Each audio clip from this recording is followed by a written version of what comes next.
అందుకనే యేసయ్య ఎక్కడికి వెళ్తే అక్కడ జనం చాలామంది వచ్చేవారు కదా. ఆ వచ్చిన వారిలో ఎలాంటి వారు ఉన్నారంట, కొన్ని గుంపులు ఉన్నాయి.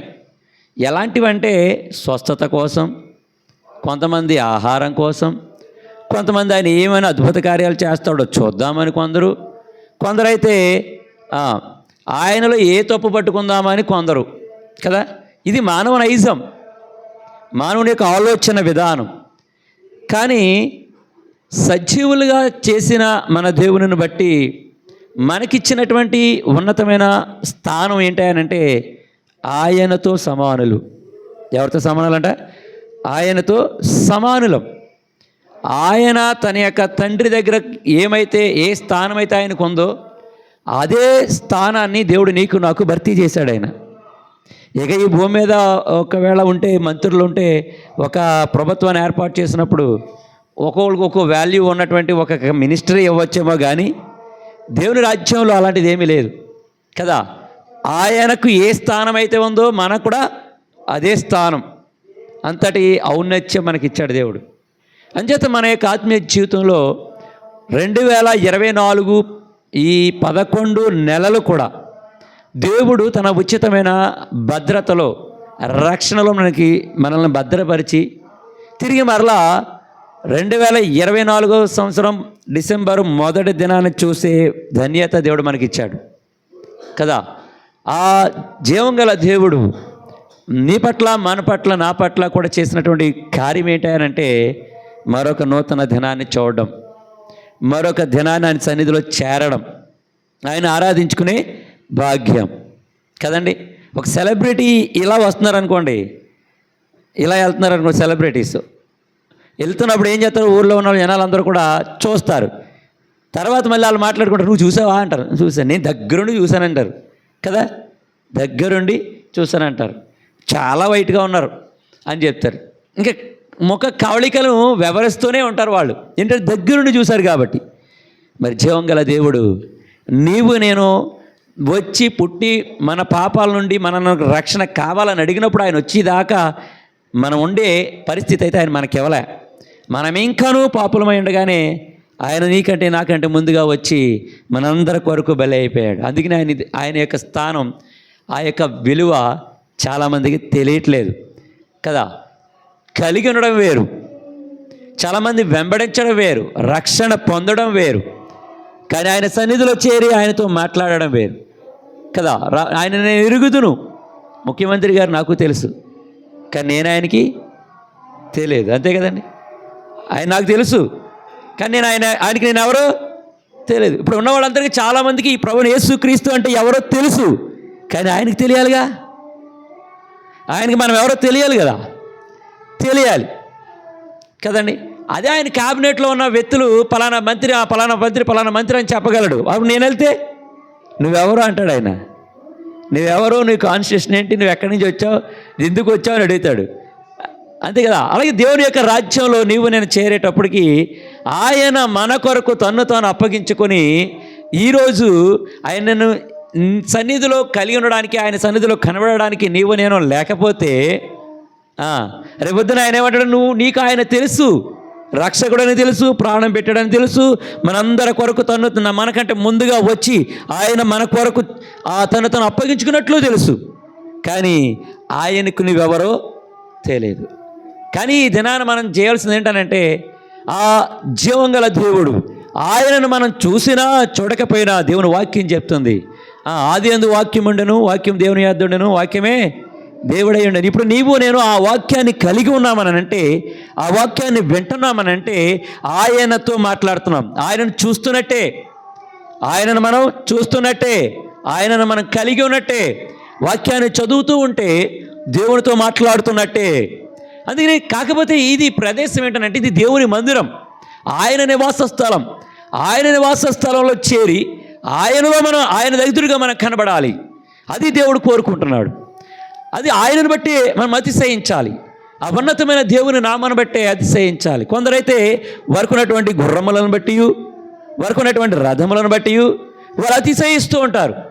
కానీ మనమైతే మన దేవుడైన యెహోవా నామమును బట్టి అతిశయిస్తూ ఉంటాం, అంటే గొప్ప హెచ్చించుకుంటాం హెచ్చించుకునేట మనం ఎప్పుడు హెచ్చించుకుంటామనంటే ఎవరిని బట్టి హెచ్చించుకుంటామంటే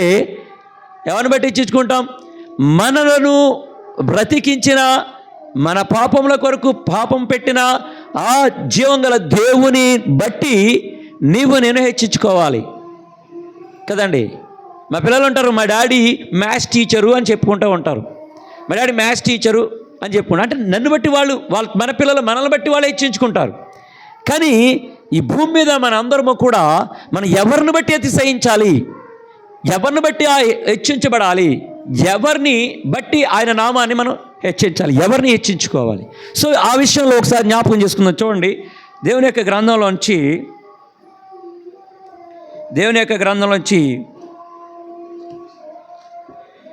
ఫిలిప్పీ రాసిన పత్రిక 3వ అధ్యాయం, ఫిలిప్పీలు రాసిన పత్రిక 3వ అధ్యాయం 3వ వచనం మనం చదువుకుందాం.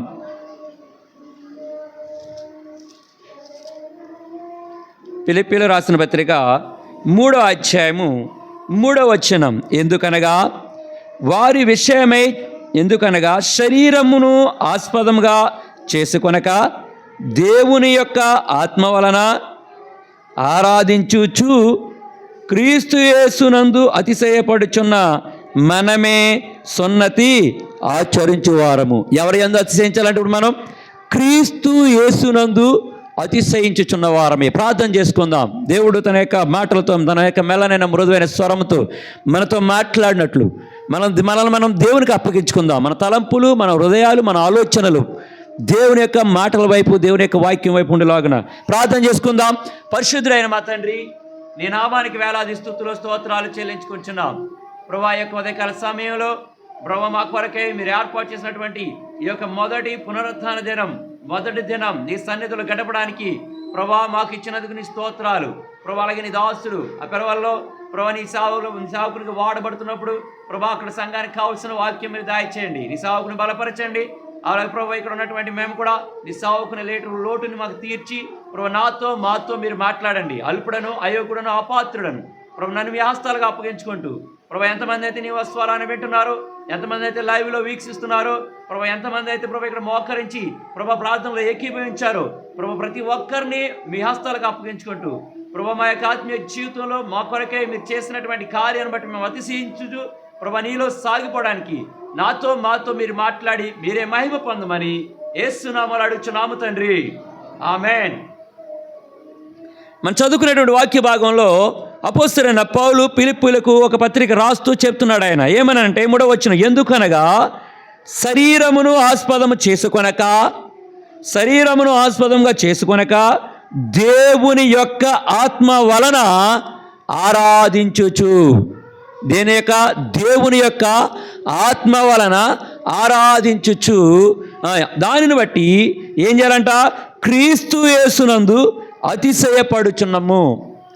క్రీస్తు యేసునందు అతిశయపడుట. ఇప్పుడు సమరయ స్త్రీ అదే చెప్తుంది. సమరయ స్త్రీతో దేవుడు అంటున్నాడు, ఆయన యేసు ప్రభు వచ్చినప్పుడు ఆయన అంటున్నాడు ఏమనంటే, క్రీస్తును ఆత్మతోనూ సత్యముతోనూ ఆరాధించు కాలము వచ్చి ఉన్నది అని చెప్తున్నాడు. ఎలా ఆరాధించాలంట?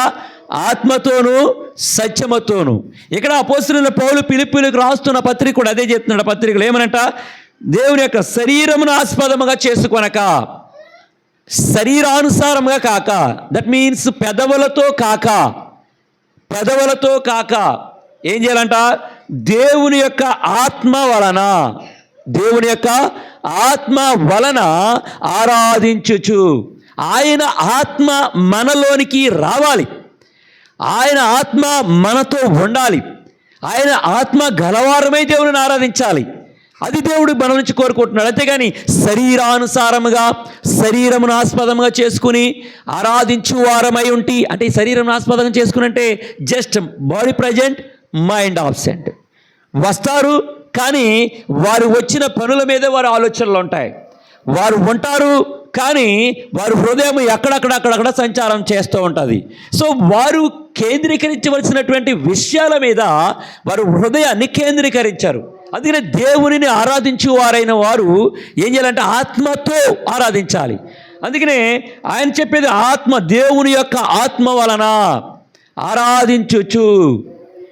ఆ క్రీస్తునందు అతిశయించాలి. ఈ దినాన్ని మనం ఇన్ని దినాలు దేవుడు మనల్ని కాపాడినందుకు. మనకంటే ఈ ఎఫెక్ట్ మనకి లేదు, కానీ తుఫాన్ ఎఫెక్ట్ కొన్ని జిల్లాలు, కొన్ని రాష్ట్రాల్లో అయితే భయంకరంగా ఉంది కదండి, భయంకరంగా ఉంది. కానీ జీవంగల దేవుడు మనలను తన యొక్క సంరక్షణలో ఉంచి మనలను ఆ యొక్క దేవుని యొక్క కౌగిలు, అంటే ఆయన భద్రతలను ఉంచుకొని మన ద్వారా ఆయన సంతోషపడాలి, మన ద్వారా మహిమపరచబడడానికి మన సజీవులమైన మనలను దేవుడు తన మందిరానికి నడిపించాడు కదా. సో మనము ఆ యొక్క దేవుని ఆత్మ కలిగిన వారమైతే ఏం చేయాలంట? ఆయనను ఆరాధించుచు ఆయన యందు మనం అతిశయించాలి కదా. మనకున్న ఆ ఆస్తిని బట్టి కాదు, మనకున్నటువంటి డబ్బుని బట్టి కాదు, మనకున్న ఉద్యోగాన్ని బట్టి కాదంట. దేని బట్టి ఆరాధించాలంట?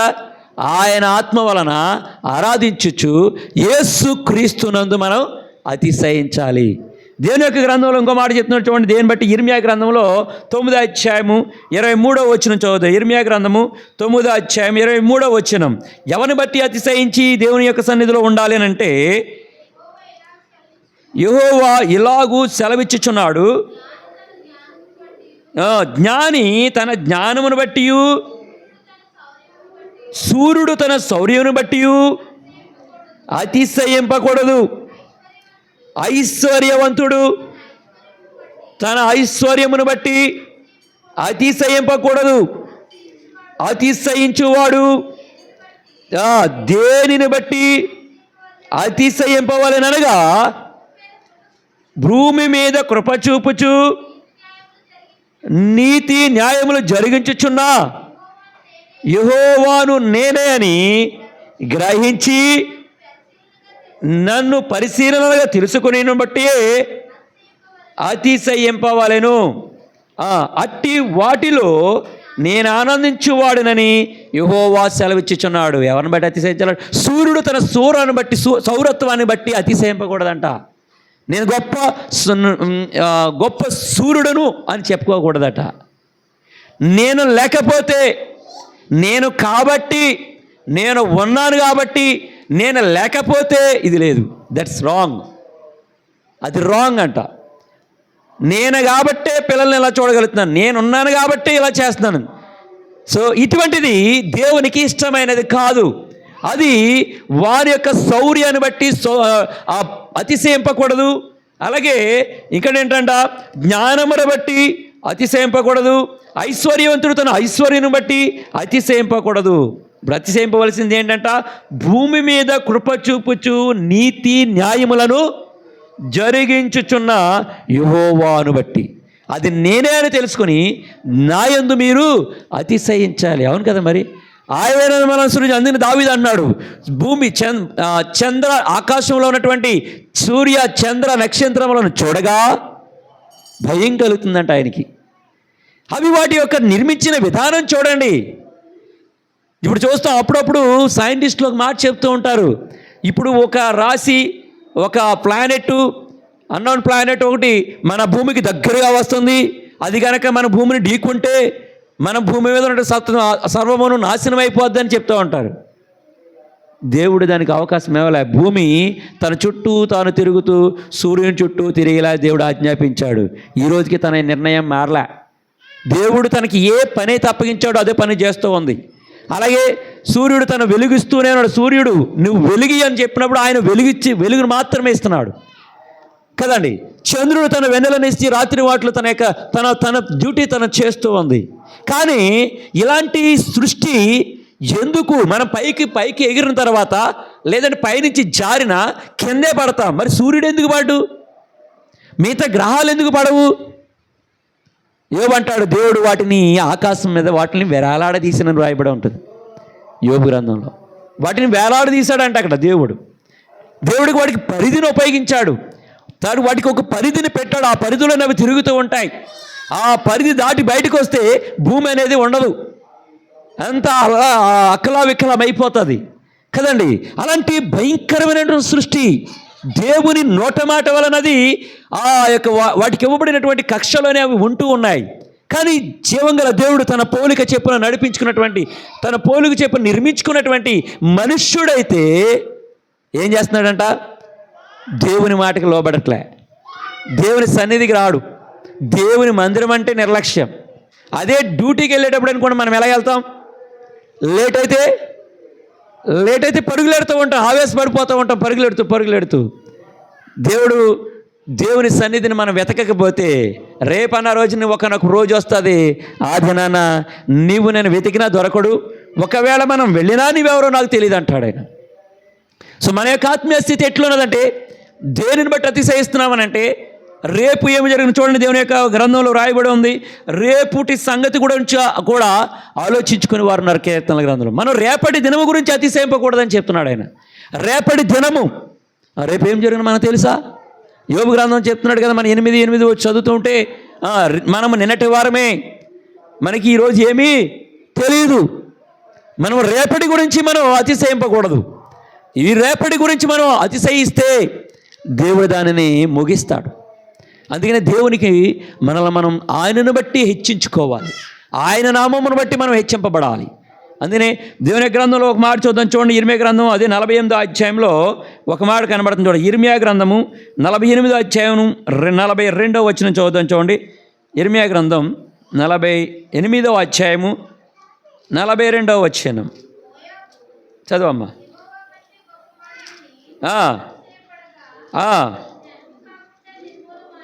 ఏమైపోయాడంటండి? తన పరిస్థితి ఏమైపోయిందంటే చూడండి, మోయాబు యెహోవా కంటే గొప్పవాడనని అతిశయపడగా. ఎవరికంటే గొప్పవాడు అనుకున్నాడంటే? ఈరోజు దేవుని మందిరానికి వెళ్ళకపోతే దేవుడు ఏం చేస్తాడా? ఏం చేస్తాడు? వెళ్ళకపోతే ఆయన ఏం చేస్తాడు? దేవుని మందిరానికి వెళ్ళకపోతే ఎవరు అడుగుతారు?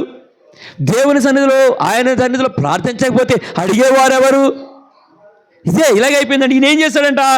నేను మోయాబు యెహోవా కంటే గొప్పవాడనని అతిశయపడగా అది జనము కాకుండా నిర్మూలమాయను. ఏమైపోయిందంట? నిర్మూలమైపోయిందంట. అంటే దేవుని కంటే గొప్పవాడిగా అతిశయించుకోవడం కదా. దేవుని మందిరమున కంటే దేవుడి దినాలు 6 దినాలు మనం కష్టపడి 7వ దినాన్ని ఏం చేయమన్నాడు? దేవుడు విశ్రాంతి ఇచ్చాడు. ఆయన సన్నిధిలో రోజంతా 24 గంటలు మనం గడపకపోయినా మనం నియమించుకున్నటువంటి నియామక కాలంలో దేవుని సన్నిధిలో ప్రభువానికి స్తోత్రం అని చెప్పుకుంటే దేవునికి ఇష్టమైనది కదండి. ఆయన సన్నిధిలో మనం కనబడాలి. అది కనబడకుండా, అది ఎంచుకోకుండా మోయాబు దేవుని కంటే గొప్పవాడను, నాకు అన్నీ తెలుసు, నాకు వాక్యం తెలుసు, ఏ గ్రంథంలో ఏముందో చెప్పగలను, ప్రతి వారం నేను వింటున్నాను, ప్రతి వారం నేను చేస్తున్నాను, ఇది దేవునికి ఇష్టమైంది కాదు. అందుకనే అతిశయించుకోవడం అని అంటే తన్ను తాను హెచ్చించుకోవడం. దేవుని మందిరాన్ని మానడమన్నా, దేవునిని ఆరాధించకుండా వెళ్ళడమన్నా దాని అర్థం ఏంటంట? మనమే ఎక్కువ, మనమే గ్రేట్ కదా. ఈ భూమి మీద ఉన్నటువంటి ఒక కేటగిరీ ఉంటుంది, డిస్ట్రిక్ట్ కలెక్టర్ కింద కొంతమంది అధికారులు ఉంటారు. ఆ అధికారుల తర్వాత ఇంకా కొంతమంది మండల లెవెల్లో ఉంటారు. మండల లెవెల్లో తర్వాత పంచాయతీ లెవెల్, అంటే పంచాయతీలో ఉన్న ఆయనకి మండల లెవెల్ ఆఫీసర్ అయితే మండల లెవెల్ ఉన్న ఆఫీసర్ జిల్లా లెవెల్ ఆఫీసర్ ఉంటాడు. అంటే ఒకళ్ళని బట్టి ఒకళ్ళు ఉంటారు. ఈ పంచాయతీ ఆఫీసర్ మండల లెవెల్లో ఉన్న ఆయనకి రెస్పెక్ట్ ఇవ్వాలి, పిలిస్తే వెళ్ళాలి, అడిగిన దాన్ని రిప్రజెంట్ చేయాలి. ఎంత భయంగా ఉంటారు కదా ప్రతిదానికి. ఎందుకు వారు లెక్క అప్పగించుకోవాలంటే వారి అధికారాన్ని బట్టి వారిని గౌరవించాలి. పలానా ఆఫీసర్ వస్తున్నారు అని చెప్తుంటేప్పటికీ అలర్ట్ అవుతూ ఉంటారు. మరి ఇదేనా జీవం గల దేవుడు తన సన్నిధికి, ఆయన సన్నిధిని తన ఎదురు చూస్తున్నప్పుడు నీవు నేను కూడా ఆయన సన్నిధిలో అతిశయించే భాగ్యం దేవుడు నీకు నాకు ఇచ్చాడు. ఆయన యందు గర్వం హెచ్చించుకునే స్థానం నీకు నాకు ఇచ్చాడు. మన గుర్రములు ఉండవచ్చు, రథములు ఉండవచ్చు, ఆస్తి ఉండవచ్చు, జాబ్ ఉండొచ్చు, లేరికి ₹1,00,000 సంపాదించవచ్చు, 10 లక్షలు సంపాదించవచ్చు. కానీ కుబేరుడు, బిలీనియరు ఈ భూమి మీద చనిపోతూ ఏమైనా పట్టుకెళ్ళినట్టు మనకు తెలుసా? ఏమైనా పట్టుకెళ్ళాడా? లేవా? ఏమి తీసుకెళ్ళా? ఆయన గురించి కొన్ని మంచి మాటలు చెప్పబడ్డాయే కానీ సంపాదించిన ఆస్తిని కూడా పట్టుకెళ్ళాలి. దేన్ని బట్టి అతిశయించాలి ఆయన? దేన్ని బట్టి తన ఆస్తి కొన్ని ప్రపంచంలో ఉన్నతమైనటువంటి వ్యక్తిగా ఉన్న ఈ భూమి మీద నుంచి ఏది తీసుకెళ్ళడానికి కానీ మన యొక్క ఆత్మీయ జీవితంలో దేవుడు నాకు మంచి ఆశీర్వాదాన్ని ఇచ్చాడు. మనం అతిశయించవలసింది ఆయన బట్టే. చూడండి, ఇంకో మాట మనం చూద్దాం. చూడండి, 97వ కీర్తన 7వ వచనంలో ఒక మాట రాయబడం చూడండి. 97వ కీర్తన 7వ వచనం, కీర్తన గ్రంథం 97 7వ వచనం.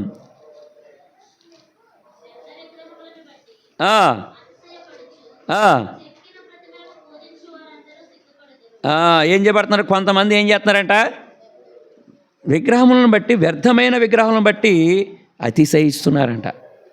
వ్యర్థమైన వాటిని, ఈ వ్యర్థమైన విగ్రహములను బట్టి, వ్యర్థ విగ్రహమును బట్టి అతిశయపడుచు కదా. వ్యర్థమైన విగ్రహములు అంటే చెక్కిన ప్రతిమలను పూజించువారును సిగ్గుపడుదురు కదా. సకల దేవతలు ఆయనకు నమస్కారం చేయును.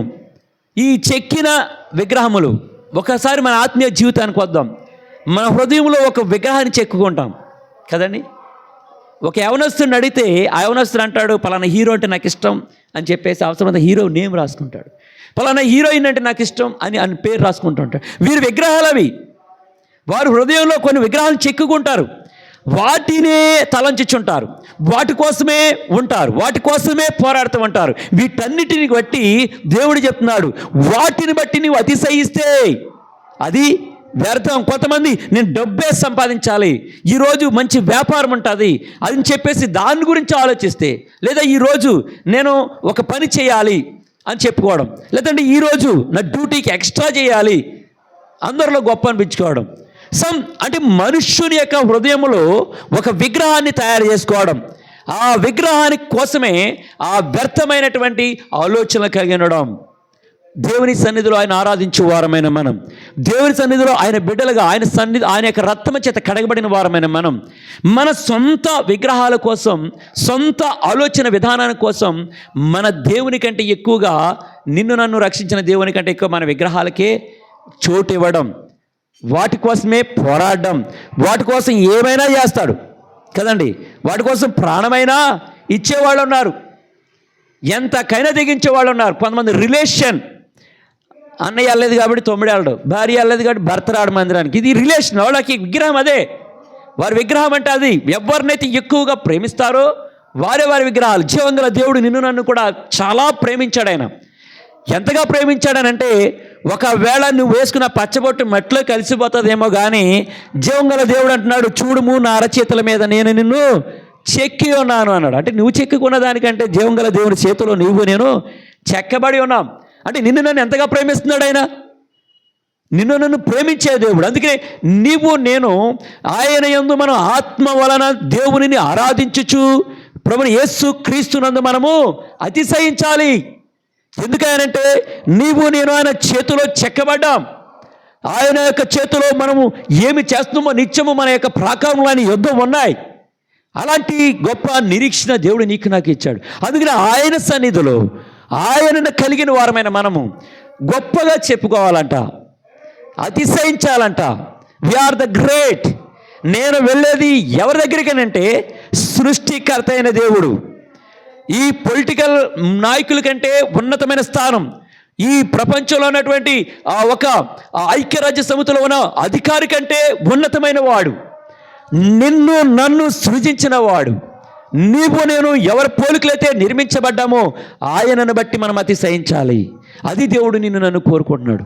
అతిశయించేది మనం మనకున్న వాటిని బట్టి కాదు. కొంతమంది వారి వారికి అందాన్ని బట్టి అతిశయిస్తూ ఉంటారు, వారికున్న అందాన్ని బట్టి వారు పొగడబడుతూ ఉంటారు. వారి అందాన్ని కొంచెం తక్కువ చేస్తే ఫీల్ అయ్యే వాళ్ళు ఉంటారు కదండి. అందుకని మనం అతిశయించేది నిన్ను నన్ను కూడా ఏ పాపము లేకుండా మనలను నీతిమంతులుగా పరిశుద్ధులుగా తీర్చాడు. ఎక్కడ కూడా మచ్చ లేకుండా దేవుడు నిన్ను కడిగాడు. అంటే అలా కడిగిన దానికి ఆయనను బట్టి మనం ఇంకా ఆయన దృష్టిలో తెల్లని హిమము వలె ఉన్నామంట. తెల్లని హిమం వలె చేశాడంట ఆయన. మరి ఆయన నిన్ను నన్ను అట్లాంటి స్థితిలోనికి తీసుకుని రావడానికి ఆయన చేసిన త్యాగాన్ని బట్టి, అందుకని అపోస్తలుడైన పౌలు ఫిలిప్పీయులకు రాస్తూ క్రీస్తు యేసునందు మనము అతిశయించాలి. మోయాబు అనుకున్నాడు దేవుని కంటే నేనే ఎక్కువ అని అతిశయించుకున్నాడు. అది జనము కాక ఏమైపోయిందంటే అది నిర్మూలమైపోయాయి.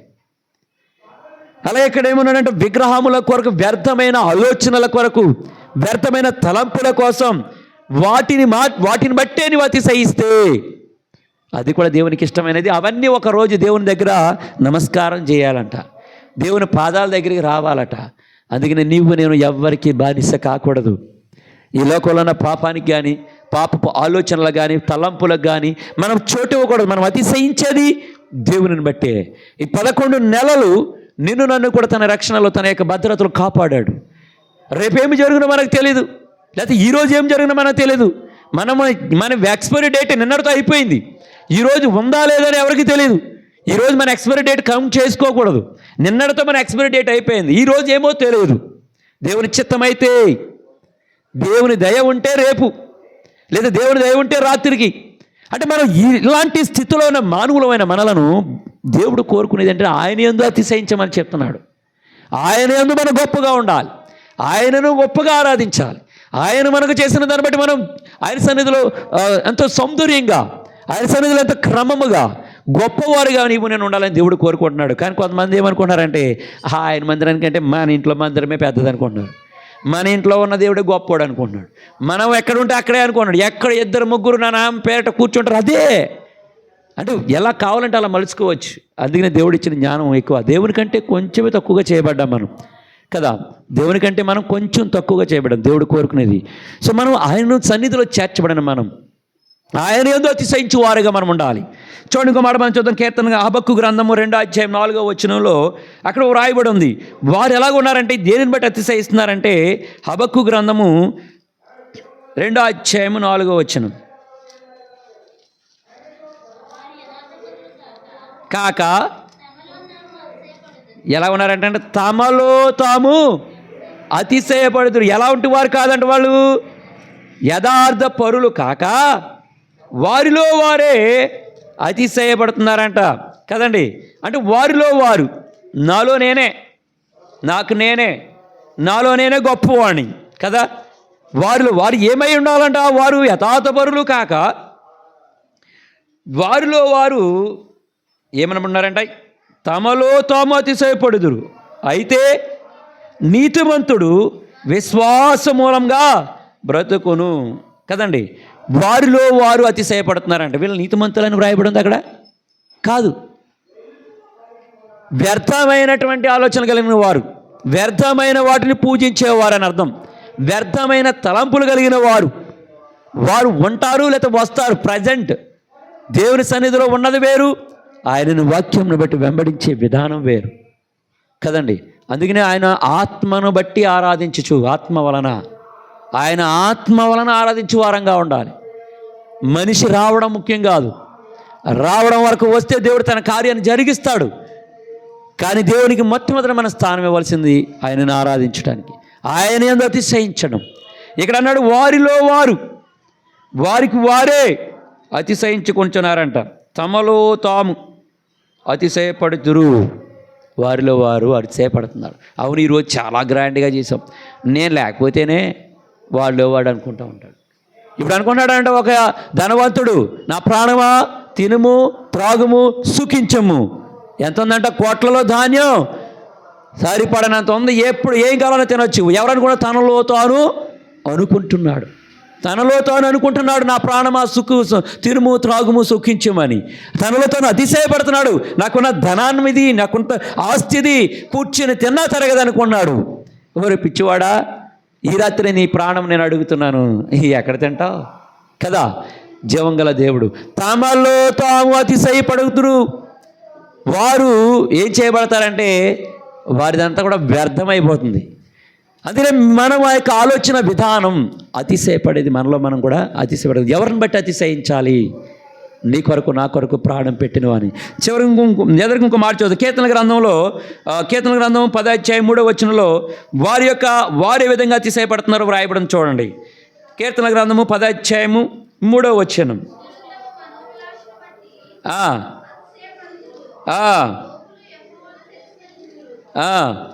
చూడండి, మనుషులు ఎవరిని బట్టి అతిశయపడుతున్నారంట? మనోభిలాషలను బట్టి కదా. ఏంటంటే మనోభిలాషలు అంటే ఎలా ఉంటారంటే, మనోభిలాషను బట్టి వారు అతిశయపడడం కదండి. ఒకసారి నేను కూడా చదువుతున్నాను చూడండి.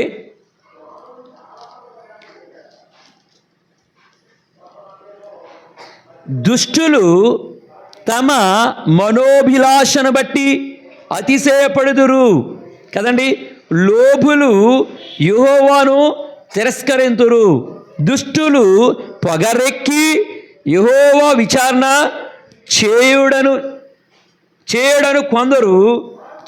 కొందరు దేవుడు లేడని వారెల్లప్పుడూ ఓచింతురు. వీరి పని ఏంటంటే దుష్టుడు అంటాడు. వాడికి పేరేంటి? దుష్టుడు. దేవుడు మందిరంలోనే ఉన్నాడా? అక్కడా లేడు కదా. దేవుడు లేడు అని అనుకుని ఏం చేయబడుతున్నాడంటే ఈయన మనోభిలాష, తన మనోభిలాష అలాంటిదన్నమాట. దేవుడు లేడు, అది దుష్టుడు అంట వాడి పేరు. అందుకని అవ్వ ఆదాములు ఉన్నప్పుడు, అవ్వ ఒంటరిగా ఉన్నప్పుడు, ఆయన లేనప్పుడు మాత్రమే వచ్చాడు ఈ అపవాది కదా. ఆయన లేని సమయం చూసుకుని వచ్చాడు. ఇది నిజమా అంట మొదలెట్టాడు. అందుకనే ఆమె చేసిన దానికి పశ్చాత్తాపం పడక అది మళ్ళీ తన భర్తకిచ్చి తనను కూడా పాడు చేసి చివరికి సిస్టమ్ అంతా కూడా ఏమైపోయిందంట, మొత్తం నాశనం అయిపోయింది. సో మనోభిలాష లాంటిది అనమాట. తాను తింటూ తన భర్తకి ఇవ్వగలిగింది. మనోభిలాష దుష్టుడు అంటే ఆయన అది నిజము కాదు అని చెప్పడానికి వచ్చినవాడు. వాని యొక్క మనోభిలాష నాశ. సో మనోభిలాషను బట్టి అతిశయించుదురు వారు లోబులు దుష్టులు. వీరిలా అతిశయించకూడదు. వీరు అతిశయించే వారు లోబులు దుష్టులు అంట. మనలో మనం అతిశయపడేవారు. అలాగే ఇంకో మాట చదువుతాం, ఫిలిప్పీ రాసిన పత్రిక 3:19 వచనంలో అక్కడ కూడా మనకు కొన్ని విషయాలు చెప్తున్నాడు. దేని బట్టి మనం అతిశయింపకూడదో కూడా చెప్తున్నాడు అక్కడ. ఫిలిప్పీ రాసిన పత్రిక 3 నాశనమే వారి అంతము, వారి కొడిపే వారి దేవుడు. వారు ఎలాంటి పరిస్థితి అంటది? వారు సిగ్గుపడవలసిన వాటి సంగతులను బట్టి. ఎలాంటి పనులు అంటే సిగ్గుపడవలసిన దాన్ని బట్టి ఏం చేయబడుతున్నారంట? అతిశయిస్తున్నారంట. ఏంటి ఆ సంగతులు అంటారు? ఉదాహరణకి సంసోను ఉన్నాడు. సంసోను చేసిన పనిని బట్టి సిగ్గుపడాలి. కానీ సంసోను నేను బలవంతుడను, దేవుడు నాకు బలాన్ని ఇచ్చాడని చెప్పి ఏం చేస్తున్నాడు? అతిశయపడుతున్నాడు. ఒకనొక రోజు వచ్చింది, దేనిలో వాళ్ళు పూర్తిగా జీరో అయిపోయాడు. ఇప్పుడు నేను దేవుని బిడ్డను అనుకున్నాడు, లేచాడు, కానీ ఏమి లేదు, బలం లేదు. అంటే అతిశయించుట. ఈయన చేసేది ఏంటనంటే వారు అతిశయించే విధానము తాము సిగ్గుపడవలసిన సంగతుల యందు కూడా వారు అతిశయించబడడం. జీవంగల దేవుని సన్నిధిలో మనం ఆరాధించే వారమైన మనం యథార్థ హృదయం గల వారమై ఆయన ఆత్మ వలన ఆరాధించుచు ప్రభువైన యేసు క్రీస్తునందు మనం అతిశయించే వారిగా దేవుడు నిన్ను జ్ఞాపకం చేసుకున్నాడు. ఆయన పక్షంగా నన్ను జ్ఞాపకం చేసుకున్నాడు. అందుకని మనం ఆయన ఏందో అతిశయించు వారిగా మనం ఉండాలి. ఇక్కడ మనం ఉండకూడని విషయం ఏంటంటే అనేకులు అక్కడ రాయబడు నాశనమే వారి అంతము, వారి కొడిపే వారి దేవుడు. అంతే కదండి. వారి కొడిపి నేను ఎక్స్ప్లెయిన్ చేయక్కర్లే, అర్థమైపోతుంది మనకి. వారి కొడిపే వారి దేవుడు. అంతే తప్ప రెండో పని ఉండదన్నమాట. ఎల్లిన కాడ భోజనం పెడతారా అన్నట్టు, ఏ పదార్థాలు పెట్టలేదు అన్నట్టు. నాకు ఆ పదార్థాలు పెట్టలేదు, నాకు ఈ పదార్థాలు. వారు కొడిపే వారి దేవుడు. సిగ్గుపడాలి అక్కడ. వారు సిగ్గుపడవలసిన విషయంలో కూడా ఏమాడతారంట, నాకు ఇలాంటిది చేయలేదు, నాకు అలాంటివి పెట్టలేదు. అంటే దేవుని సన్నిధిలో ఆరాధించు వారమైన మనం, ఆయన యందు అతిశయించు వారమైన మనం ఏం చేయాలంట, ఇలాంటి సిగ్గుపడవలసిన విషయంలో కూడా ఎక్కువగా మాట్లాడకూడదు, అతిశయింపకూడదు. వీరు అతిశయిస్తారు, వీరు ఇలాంటి వారు అతిశయించువారు అని చెప్తున్నారు. వీరు కొడిపే వీరి దేవుడు. అది మన యొక్క ఆత్మీయ జీవితంలో దేవుని సన్నిధిలో మోకరించి ఆయన ఆరాధించే వారమైన మనం పరిశీలన చేసి వారి కొడిపే వారి దేవుడు. ఇంకో మాట మనం చూద్దాం. గలతీ రాసిన పత్రికలో 5:26 వచనంలో ఒక మాట రాయబడి ఉంది. ఆయన అతిశయించు వారు కానీ ఎలా ఉన్నారంట, వాళ్ళు వృధాగా ఉన్నారంట. చూడండి, గలతీ రాసిన పత్రిక 5:26 వచనం.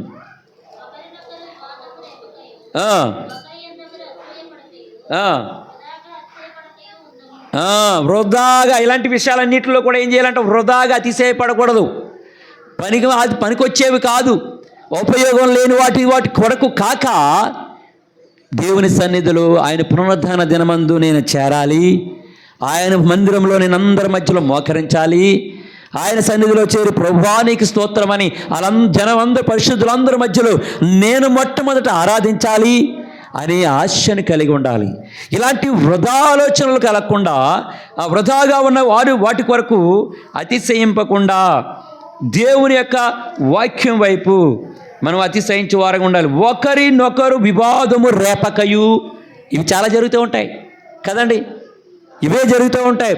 కానీ ఒకరి కొరకు ఒకరు వివాదము రేపకయు, ఇంకేం చేయాలంట, ఒకరి యందొకరును అసూయ పడకయు, వృధాగా అతిశయ పడకయు ఉందుము. ఇది దేవుని సన్నిధిలో మనం ఎలాంటి ఆలోచనలు కలిగి ఉండకూడదు. దేవుని యందు అతిశయించు వారమైన మనము వీటి యందు మనం కలిగి ఉండకూడదు. దీని విషయమే దేవుడు నిన్ను నన్ను అడుగుతున్నాడు. ఒకసారి మనం జ్ఞాపకం చేసుకుని చూడండి. ఇంకో మాట చదువు, కీర్తన గ్రంథంలో 44వ అధ్యాయంలో 8వ వచనంలో మాట రాయబడి ఉంది. మనం ఏం చేయాలంట, దేవుని యందు దావీదు కీర్తన గ్రంథంలో రాయబడి ఉంది 44లో మనం అతిశయించవలసింది. ఎప్పుడెప్పుడు అతిశయించబడాలంట చూడండి, దినమెల్లా మేము దేవుని యందు అతిశయపడుచున్నాము. ఎవరాళ్ళు రాసింది అది కీర్తన? ఎవరు రాశారంట? 44వ కీర్తన రాసింది ఎవరో? కోరహు కుమారులు. ఏమి రాయబడి? చాలా చక్కగా రాయబడి చూడండి 8వ వచనంలో, దినమెల్లా మేము దేవుని యందు అతిశయపడుచున్నాము, నీ నామమును బట్టి మేము నిత్యము కృతజ్ఞతాస్తుతులు చెల్లించుచున్నాము. ఎందుకనంటే కోరహు తన కుమారుల యొక్క తండ్రి వారు చేసిన పాపానికి భూమి నెరవేర్చి వారిని మింగివేస్తే, ఇప్పుడు వారు వచ్చి దేవుని యొక్క సన్నిధిలో బలిపీఠం యొక్క కొమ్ములు పట్టుకుని దేవుని మందిరంలో దోపున్నారు. ఇప్పుడు అక్కడ దాకా వచ్చినటువంటి భూమి నెర తీయడం ఆగిపోయింది. ఇప్పుడు వీళ్ళు అంటున్నారు, ఏమన్నారంట, దినమెల్లా దేవుని నామమును బట్టి అతిశయపడుతున్నాము. దినమెల్లా, అప్పుడప్పుడు కాదంటండి, ఎప్పుడప్పుడు? దినమెల్లా మేము దేవుని నామమును బట్టి అతిశయపడుతున్నాము. అందుకనే దావీదుకి యోబు గ్రంథంలో రాయబడిన మాట కూడా అదే, మనము నిన్నటి వారము నేడు ఏమి జరిగినా మనకు తెలియదు అంటే ఈరోజు మనం దేవుని బట్టి అతిశయించాలి. ఆ దేవుని బట్టి మనం గర్వంగా గొప్పగా ఉండాలి. అవును ప్రభా, ఈ దినాన్ని నన్ను సజీవుడిగా లేపావు కదా, నేను నీకు కృతజ్ఞుడను, దేవానికి స్తోత్రం, నా పట్ల నువ్వు చూపిన కృపకి నేను నీకేమి ఇవ్వాలి. దినమెల్లా, ఇప్పుడు కోరహు కుమారులు దినమెల్లా దేవుని యందు అతిశయిస్తున్నారంట. మన కనీసం ఆరాధన రోజు కూడా మనం అతిశయించే టైం కూడా ఉండని టైంలో ఉన్నాయి కదా. మరీ తప్పనిసరి పరిస్థితులు అయితే పర్వాలే, కానీ దేవుడు నిన్ను నన్ను గూర్చి చింతించకుండా, దేవుడు ఎవరి యందు మనం అతిశయించాలో దేవుడు మన దినమెల్లా కోరహు కుమారులు అతిశయిస్తున్నారంట. ఇంకో మాట చూద్దాం చూడండి, 105వ కీర్తనలో 105వ కీర్తన 3వ వచనంలో దేనిని యందు వారు అతిశయిస్తున్నారంట. చూద్దాం చూడండి, ఆయన పరిశుద్ధ నామమును బట్టి అతిశయించుడి, యెహోవాను వెతుకువారు హృదయమునందు సంతోషించుదురుగాక. ఎవరి యందంట? ఆయన పరిశుద్ధ నామమును బట్టి మనం అతిశయించాలి.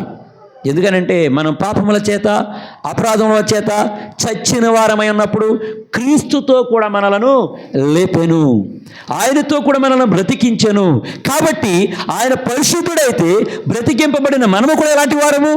పరిశుద్ధులము. ఇప్పుడు అందుకని అన్నాడు, యేసు ప్రభుని ఆ యొక్క దేవుడి యొక్క పరిశుద్ధ నామమును బట్టి మనం అతిశయించాలి. ఆ పరిశుద్ధ నామమును బట్టి నేను కూడా పరిశుద్ధుడనే, నేను కూడా పరిశుద్ధుడిగా ఉండడానికి అర్హుడిగా చేసిన దేవానికి స్తోత్రం. కోరహు కుమారులైతే దినమెల్లా నీ యందు నేను అతిశయిస్తున్నామని అంటున్నారు. అలాగే ఇక్కడికి వచ్చినప్పటికి దావీదు కీర్తన గారు తను మాట్లాడుతున్న మాటలలో ఆయన కూడా చెప్తున్నది ఏంటనంటే, నీ పరిశుద్ధ నామమును బట్టి నేను అతిశయిస్తున్నాను. అలాగే ఆయన చెప్తున్నటువంటి ఇంకో మాట ఏముందంటే, ఆయన సన్నిధిని నిత్యము వెదకుడని రాయబడి ఉంది కదండి. పరిశుద్ధ నామమును బట్టి అతిశయించుడి, యెహోవాను ఎదుకువారు హృదయమునందు సంతోషించుదురు.